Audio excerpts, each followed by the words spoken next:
God, I'm sick. Hi guys, this is your host, Horror Studio One, coming to you once again. Before we start today's narration, I just want to mention that this story is part of a campaign that we're doing called Chilling Tales for Dark Night. Yes, the YouTube channel. Also, they have released a ebook, an audiobook, and a real book, Chilling Tales for Dark Nights, and it has all these crazy, scary stories. It has this many crazy, scary stories, and the story that we're going to talk about today, and which I'm going to narrate on my channel, has one of the stories in which they have deemed too edgy for them. So they gave it to me. Come on.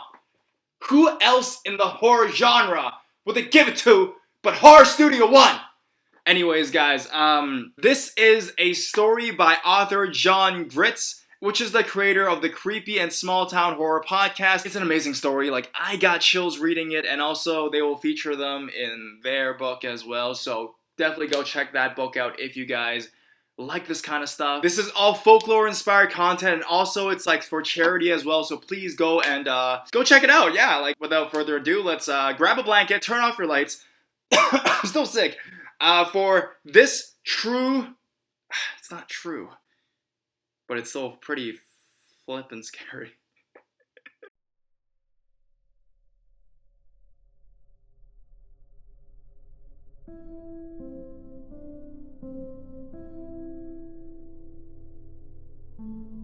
For the last 4 years, I've worked as a night manager at a small hotel in upstate New York. We aren't the sort that focuses too much on Yelp reviews or anything like that. Generally, the people who stay here are just passing through. We don't bother making ads or anything like that. We only have a dozen rooms that we rent out, and depending on the season, we usually run at full capacity. I work hard to keep the place looking nice. Most of the time, it's quiet overnight anyways. Plenty of time to keep things clean. For the most part, if people stop in without reservations, which is most of the time, it's around 8 or 9 p.m. when it's starting to get late, and they're just looking for a place to sleep for the night. A man came in about a year ago. Nothing special about him at the time, just a man wanting a room around midnight. "I'm sorry, sir," I said, "but we're booked up for the night." The man rubbed at his eyes. He looked tired, but more irritable than anything. Some kind of businessman in a nice suit. "Come on, I just need a few hours sleep. There must be something you can do to help me out."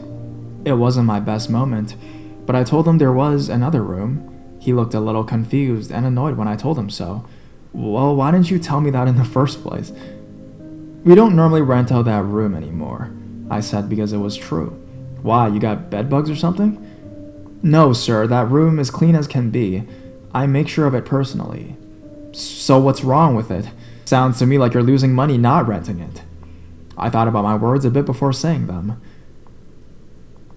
"Because it's haunted, sir." That got his attention.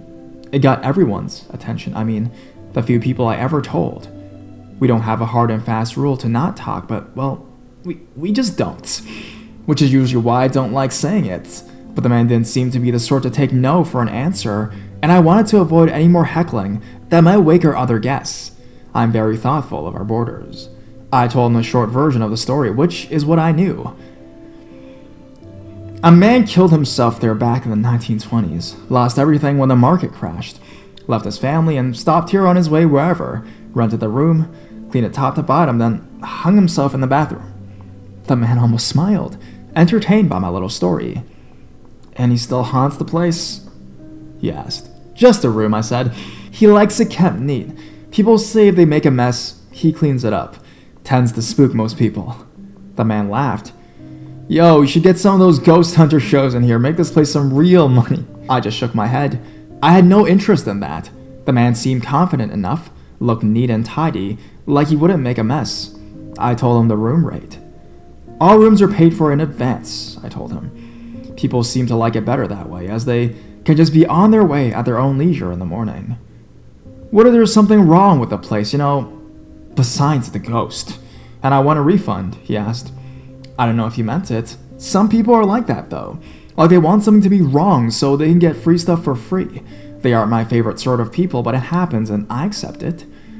"We are willing to discuss that option in the morning," I told him. He laughed at that, too. I ran his card and gave him the room key and told him where the room was. He seemed entertained by us still using keys. I told him good night, and he went up to the stairs.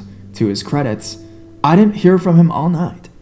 The next day, I switched shifts with a morning desk girl and went out to have some coffee, decaf, at the local bakery before heading home to get some sleep. It's my little routine, and I like it just fine. I was sitting near the window when I saw the man from the night before walk into the bakery. And I mean, he walked out the hotel across the street, walked across the street, almost getting hit by a car without paying it any mind. I went straight to the counter, ordering the strongest thing they had. He got his coffee, paid, and turned to leave when he saw me. I just looked at him and knew what he was gonna say, but didn't say anything myself. I didn't care to hear it again, to be honest. Still, he just sat down across from me without being invited and started to talk. He didn't waste time, his voice all stuttery.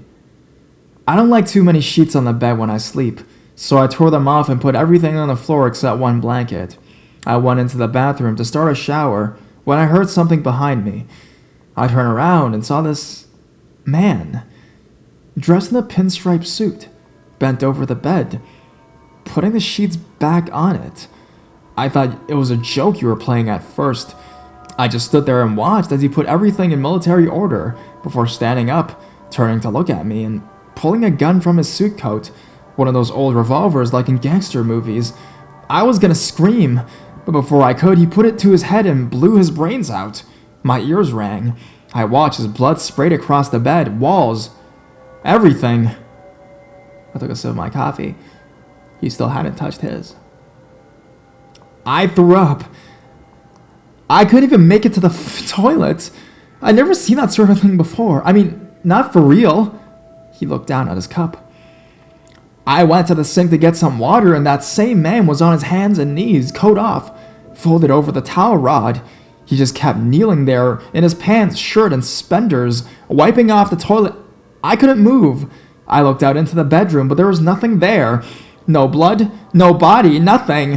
When he was done cleaning, he stood up and pulled one of those old straight-edge shaving razors from his pocket and pulled it across his throat. Blood splashed across his shirt and even on me. I could feel it. It was so warm. All night, over and over again, I watched as kept killing himself. Shot, stabbed, burned, hung, drowned. No matter where I went in the room, he was in front of me killing himself. I tried to scream, but then finally he was gone and I just left, and now I'm here. He looked up to me for answers. He's the suicide man, I said. It's what I call him, 'cause no one knows his name. That's what he does, I hear. Why? The guy asked. I don't think I've ever heard someone so desperate for an answer to anything. I just shrugged. I heard somewhere that people like to clean things up before they kill themselves. Like they want to lessen the burden of people finding the body. No! I mean, why does he keep killing himself? I shrugged again. Person gets it in their head to take their life. I guess there's not much you can do to stop them. Maybe he got stuck like that. Maybe everyone who kills himself is stuck like that, having to live that way forever. I waited a moment before saying the thing I cared to say. You didn't run. Most people run before morning. Stuff moving around is bad enough, but you actually saw him? Not many people do. Seeing a strange man who kills himself over and over, way I heard it. There's a reason certain people can. He didn't respond. He didn't want to respond to that. And I could tell. Whatever trip he was taking wasn't planned to have a happy ending. He aimed to end whatever pain he couldn't get rid of. When he saw the suicide man, he saw a future that was never going to end. The answer he thought he found became worse than the question he'd been asking himself. That man gradually looked out the window, and his coffee slipped from his hands, dropping to the floor. I went to the counter and asked the barista for a towel. I cleaned up as the man kept staring. You see him out there, don't you? I asked. The man nodded. He walked in front of a car, too. It never slowed. He exploded. Now just staring at me. Can you see him, too? I shook my head and swiped at some coffee I missed under his chair. No, I never could. I don't want to kill myself. I don't, he started to say, but stopped. Yeah, you do. That's why you still see him. And he's gonna follow you till you do. It's happened before. Wish I knew that before you rented the room. Because no matter how scared you get of dying and becoming like him, you ain't never gonna shake those thoughts in your head now.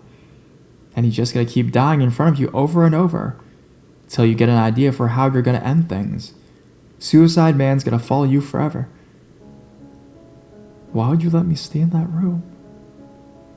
He asked, like his words were something someone else was thinking. His eyes still focused out the window, watching the suicide man doing who knows what to himself over and over again. Because you wanted a room. Most people don't see him. Sure, he'll clean things up when you're not looking, and things will move around to keep them tidy the way he likes. But if you saw him, it's because you get him. I paused and sighed. I'm sure sorry about that. I went home, leaving the man sitting there staring out the window. It was just that night that I heard the news report of a car that drove off a bridge, crashed right through and sunk into the lake. I hope he didn't suffer. It wasn't going to get any better for him than that. Before my shift was over, I went to make sure room 13 was clean and orderly, like I always do. No dust. Nothing. When I walked in, I noticed the carpet was wet in a few spots. The spots were dry by the time I left. The suicide man found someone to take his place, at least for a while. Sooner or later, he always comes back.